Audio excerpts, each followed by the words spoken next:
जुड़े हैं, उनसे जानते हैं कि मौजूदा बाजार में उनकी क्या रणनीति रहेगी। Sushil ji, good morning. और मार्केट में पॉलिसी के बाद से बहुत शानदार मोमेंटम, खासतौर से बैंक्स और एनबीएफसीज में। कैसे देख रहे हैं आप इस मिनी ब्रेकआउट को जो मार्केट में हमने देखा है पिछले 3-4 दिन में? मेरे से नाराज तो नहीं हो जाओगे? नहीं, मैं नाराज होता ही नहीं हूँ। अगर आपका व्यू मुझसे कंप्लीटली अपोजिट है तब भी नाराज नहीं होता मैं। नहीं, मैं तो व्यू लेता नहीं। मेरे को जो चार्ट की एनालिसिस दिखी है मैं आपसे वो शेयर करूंगा। पहली नंबर बात है, पॉलिसी के अनुपात में जिस तरह की ताकत के साथ ये पॉलिसी आई, जितना बड़ा पुश था पॉलिसी में, उस तरह का पुश मेरे को मार्केट के प्राइसेस में नजर नहीं आया। मैं इसको शानदार ब्रेकआउट नहीं मानता हूं, ये ट्रैप है। और मोमेंटम की जो परिभाषा है वो मैच नहीं हो रही है। चाहे आप आरएसआई लो, चाहे आरओसी लो, चाहे कोई भी मोमेंटम के जो इंडिकेटर्स है वो नया हाई नहीं बना पा रहे हैं। तो मोमेंटम में ब्रेकआउट नहीं, भाव थोड़े से उछले हैं। और भाव थोड़े से उछल के अगर बैंक निफ्टी में एक नया हाई आ गया, अगर मैं पीसीआर से अनुरोध करूं वो चार्ट को दिखाएं, तो देखिए जो फ्लेयर अप आया उस दिन, फ्लेयर अप जो आया पॉलिसी के दिन, ये जो बड़ा ब्रेकआउट आया, उसके बाद फॉलो थ्रू नहीं है प्राइसेस में। और हमारी फोरकास्ट अभी भी यही बनी हुई है कि 53,800 तक हम जाएंगे। मैं ज्यूम कर रहा हूँ, चार्ट आपको दिख रही होगी मेरी। तो मैं इसे मोमेंटम ब्रेकआउट नहीं मानता हूं, क्योंकि आरएसआई ने ब्रेकआउट नहीं किया है, प्राइस ने ब्रेकआउट किया है।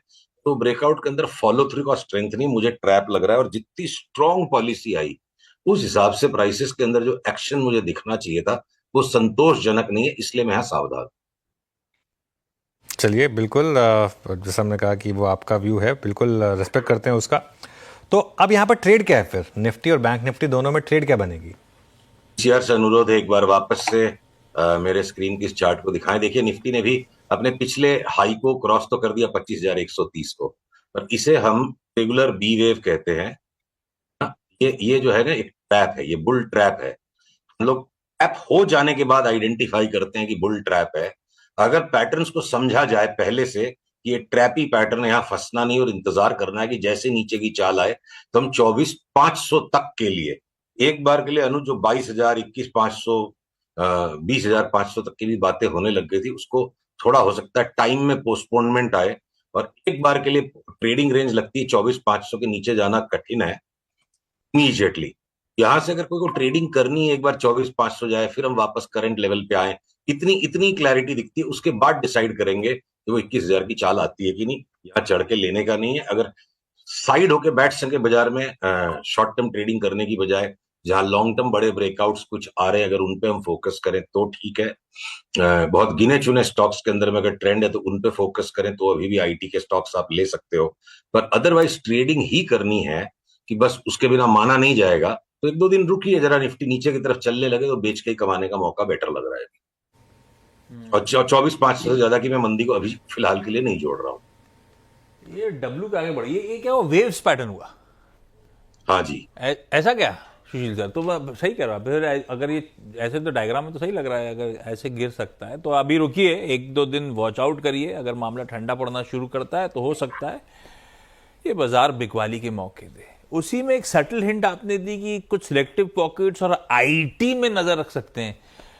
आईटी के चार्ट की मैपिंग सुशील सर, और अगर आईटी में नजर रखनी है तो उसमें ज्यादा अल्फा कहां जनरेट हो सकते हैं? कौन से स्टॉक्स आपके रडार पे हैं? देखिए आईटी के स्टॉक्स में ना जो घटने को रेडी नहीं है वो, तो इसलिए मैं उनको, सभी चीज तो निफ्टी के अंदर एक साथ चलेगी तो फिर निफ्टी खाली 24,500 की हो जाएगी, बहुत नीचे चली जाएगी। सेक्टर रोटेशंस चल रहे हैं जिसमें आईटी में अभी स्ट्रेंथ है, स्पेस है, जूस है। हाँ, तो वो स्पेस हो सकता है बजाज फाइनेंस, बजाज फिनसर्व भी नया हाई दिखा दे, पर जितना बड़ा डाउनसाइड उनमें आगे चल के आ सकता है उसके कंपैरिजन में, अगर मान लीजिए फॉर एग्जांपल बहुत मिनिमल अपसाइड बचा है, इसलिए मैं उनको अवॉइड कर रहा हूं। पर जो आईटी के स्टॉक्स के अंदर में सस्टेन्ड अपसाइड है, इवन इफ निफ्टी में डाउनसाइड आए, इसलिए मैं आईटी को प्रेफर कर रहा हूं। तो चाहे वो टेक महिंद्रा हो, चाहे एम्फेसिस बीएफएल हो, चाहे एलटीआईएम हो, चाहे इन्फोसिस हो, 1-2% की डाउनसाइड से ज्यादा नहीं दिखती और सस्टेन्ड अपसाइड इनमें दिख रहा है। तो इरिस्पेक्टिव ऑफ निफ्टी का शॉर्ट टर्म 15 दिन का व्यू, हम आईटी में लगातार तेजी अभी करेंगे। बिल्कुल ठीक। तो आईटी में आने वाला समय एक अच्छा आउट परफॉर्मेंस हो सकता है, वो आज स्क्रीन पे दिख भी रहा है। आईटी आज सुबह से जब से खुला है, पहले मिड कैप फिर लार्ज कैप, अब वो आईटी इंडेक्स आपकी इसमें डायरेक्टर साहब ने रखा था, बड़ा दमखम दिखा रहा है। खैर, ये पॉकेट रडार पे। सुशील सर, सब रिटेल वो समझ नहीं आ रहा मोमेंटम स्टॉक्स। अब मोमेंटम स्टॉक्स में दो तरह के, एक तरफ डिफेंस रह रहे कि खूब अच्छी मजबूती दिखा रहा है, दूसरा बहुत सॉलिड आउट परफॉर्मेंस। वो कैपिटल मार्केट से जुड़ी स्टोरीज आए दिन चली जा रही हैं। ये मोमेंटम कितना और दमखम दिखा सकता है, आपका व्यू क्या है, या अब हो गया, आप इससे दूर हो इन पॉकेट से जहां पे बहुत सिग्निफिकेंट मोमेंटम बन रहे हैं? फरवरी मार्च में जब हम चीख चीख के डिफेंस के स्टॉक्स दिला रहे थे तो उपहास के पात्र थे, उपहास के पात्र थे। और अभी जो मैं कहने जा रहा हूं उसमें हमारा और भी ज्यादा उपहास होगा, पर बात को बड़ी स्ट्रेंथ के साथ कहना जरूरी है जब चार्ट्स बिल्कुल स्ट्रांग हो। ये कोचिन शिपयार्ड जैसा स्टॉक अगर 3 डिजिट में आ जाएगा, 980 990 कुछ भी हो जाए, तो कोई आश्चर्य की बात नहीं होगी। सारे पिछले फरवरी मार्च के लो डिफेंस के स्टॉक्स में टूट सकते हैं, उतना खतरा है इनमें। वो टारगेट हम नहीं सेट कर रहे हैं, पर उतनी जगह जब चार्ट में दिखती है, हो सकता है फ्यूचर में चार्ट बदलेगी, हम आपके पास आके बदल जाएंगे। तो अगर रेसिडुअल अपसाइड मिनिमल बचा है, बिल्कुल फ्यू ड्रॉप्स ऑफ रिटर्न्स, और डाउनसाइड सब्सटैंशियल हो सकता है, इसलिए हमने अपने क्लाइंट से तो डिफेंस के सारे स्टॉक्स में से एक एक करके निकल जाने की सलाह दे दी है। शॉर्ट सेलिंग वगैरह बहुत अग्रेसिव हो जाती है, वो हम बाद में देखेंगे, अभी तो सारा लॉन्ग अनवाइंड करें। और रही कैपिटल मार्केट्स के स्टॉक्स की बात, तो ठीक है, बीएसई में हम शॉर्ट करने के इंतजार में थे, वो फटता चला गया। अब सीडीएसएल 1000 वाला 1800 हो गया, और 1000 रुपए में हमने उसमें लॉन्ग किया था 2200 के लिए। रेसिडुअल 400 रुपए की रिटर्न बची, और 400 रुपए का करेक्शन अगर बीच में आ जाएगा तो जिस दिन ये नीचे बंद दे देगा, मेरे को टेक प्रॉफिट करना पड़ेगा कैपिटल मार्केट्स के स्टॉक को भी। घर में पहले कैपिटल को प्रोटेक्ट कीजिए, बाद में मुनाफे को। बची हुई 400 रुपए के रिटर्न के लिए मैं 400 रुपया मुनाफे में से वापस दे दूं, तो अगर सीडीएसएल जिस दिन नीचे का बंद दे देगा, हम तो टेक प्रॉफिट कर लेंगे। चलिए ठीक है। अच्छा, पिछले मंगलवार आपने कहा था कि अगले मंगलवार आप कुछ शॉर्टिंग आइडियाज डिस्कस करेंगे। काफ़ी नाम है जो आपके रेडार पर हैं, क्या होंगे वो नाम? तो देखिए, पिछले मंगलवार के बाद आरबीआई की भी पॉलिसी आने से थोड़ा सा माहौल बदला है, कि रीएडजस्टमेंट करना पड़ेगा, कि लार्ज फॉल पोस्टपोन्ड हो सकते हैं। तो मैं फिर भी इनमें अगर कुछ नाम आपको अगर अभी बताता हूं, स्टील के स्टॉक्स में घूम फिर के, चाहे वो steel authority of India limited हो, टाटा स्टील हो, काफी गिर चुके हैं, और थोड़ा रिबाउंड आए तो उन्हें बेचना चाहिए। भारती जो है वो अब घटने के मुख पे है। अडानी पोर्ट्स ने घटना शुरू कर दिया है, एक टेपरिंग ऑफ हो गई है। एपीएल अपोलो एक आध दिन में हो सकता है इसमें बड़ा शॉर्ट बन जाए। तो स्टील मेटल्स के शॉर्ट्स हो गए आपके।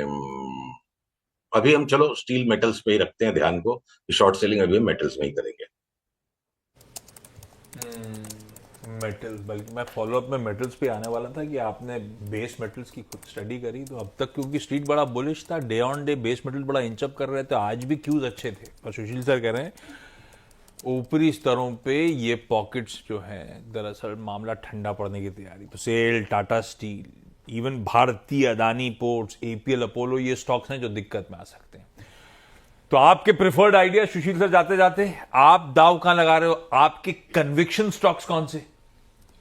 अब कन्विक्शन तो सर देखिए, जो मार्केट अगर अभी ट्रेडिंग रेंज में है, अब लॉन्ग टर्म कन्विक्शन स्टॉक्स तो नीचे से, सीडीएसएल अगर 80% बढ़ गया, तब हर भाव में हर मंगलवार को लेते ही नहीं जा सकते। कोई कोई मंगलवार थोड़ी सी उदासी, आलस में, थोड़ा सा बोर्डम में भी हम गुजारे तो कोई दिक्कत नहीं है। तो आप ये समझ लो कि इंडियानॉमिक्स में भी थोड़ा बोर्डम छाया हुआ है, मार्केट में सुरसुराहट आएगी, 24,500 टूट जाएगा तो अग्रेसिवली शॉर्ट करेंगे, वरना 24,500 से लेकर 25,500 के बीच में फिलहाल ट्रेडिंग की रेंज अगले 8-10 दिन के लिए। मैं ये कहूं, अगर मान लो कि 15 दिन के लिए 25,500 से 24,500, 1 महीने के लिए 25,500 से 23,000, और 3 महीने के लिए 25,500 से 21,000 की अभी तक रेंज है, तो 25,500 का जो छत हमारे सर पे बना हुआ है, जब तक वो क्रॉस नहीं हो, मैं ज्यादा उत्तेजित अभी नहीं होने वाला हूं। ऑलराइट, तो डार्क हॉर्स स्टॉक्स को ही आपको कैश मार्केट में एक दो अगर समझ में आ रहे हो तो जो लग रहा हो कि यहाँ से 5-6 बैगर बन सकते हैं, इन द पास्ट आपने आइडेंटिफाई किए कैसे इसका ऐसे स्टॉक्स चल गए हैं सब नीचे से 40-50%, तो अनुज फिर उनको कभी और पुलबैक में ही अब यहाँ ले लेंगे, 10-12% घट जाएंगे तो फिर वो लोक निंदा शुरू हो जाएगी।